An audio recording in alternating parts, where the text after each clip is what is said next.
नमस्कार दोस्तों। लोकसभा चुनाव के दौरान मोदी जी ने एक इंटरव्यू में कहा था कि कौन राहुल। हमें लगता है अब मोदी जी को अब जवाब मिल गया होगा कि वो किस राहुल की बात कर रहे थे।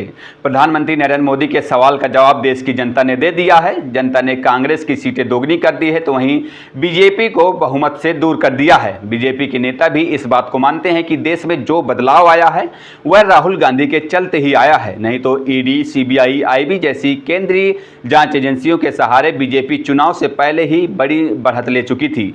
लेकिन राहुल गांधी की भारत जोड़ो यात्रा और फिर भारत जोड़ो न्याय यात्रा ने पूरा माहौल ही बदल दिया।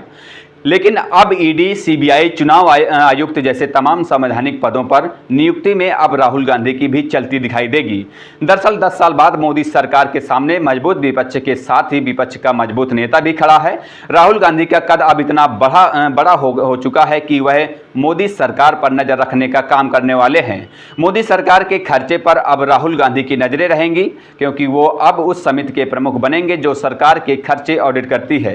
दरअसल राहुल गांधी को विपक्ष का नेता चुना गया है और इसके साथ ही राहुल गांधी के पास कई अधिकार भी आ गए हैं। वह प्रधानमंत्री के साथ चीफ इलेक्शन कमीशन सहित चुनाव आयोग के 2 अन्य सदस्यों की नियुक्ति का चयन करने वाली प्रमुख पैनल का हिस्सा होंगे। इसके अलावा Rahul Gandhi Lokpal, ED, CBI, director central vigilance commission, central information commission, NHRC के प्रमुख को चुनने वाली समितियों में भी सदस्य होंगे।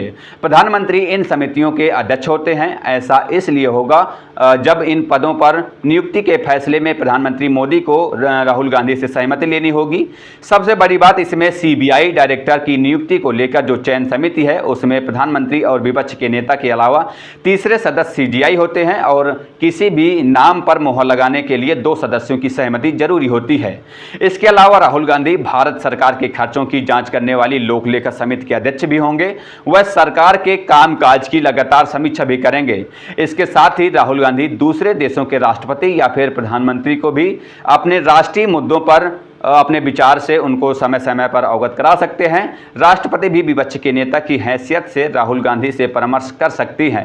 वैसे इस बार के चुनाव परिणाम से बहुत कुछ साफ हो गया है। चुनाव प्रचार में नरेंद्र मोदी को उनके सवाल का जवाब भी मिल गया था, जिसमें उन्होंने कहा था कि राहुल गांधी कौन है, और बाद में देश की जनता ने बता दिया कि राहुल गांधी देश के सबसे बड़े नेता हैं जिनके नाम पर पूरा विपक्ष एकजुट हो गया। वैसे इसमें कोई दो राय नहीं है कि चुनाव प्रचार के दौरान प्रधानमंत्री नरेंद्र मोदी और राहुल गांधी के बीच तीखी बयानबाजी देखने को मिली थी। ऐसे में अब पीएम मोदी के लिए ही सबसे बड़ी मुश्किल खड़ी होने वाली है, क्योंकि विपक्ष के नेता के साथ उन्हें सहज रिश्ते रखने पड़ेंगे, क्योंकि अधिकांश नियुक्तियों में उन्हें राहुल गांधी के साथ ही सहमति बनानी पड़ेगी। और अगर पीएम मोदी खुद को परिपक्व नेता मानते हैं तो राहुल गांधी के साथ सहज रिश्ते बनाकर ही उन्हें साबित करना होगा।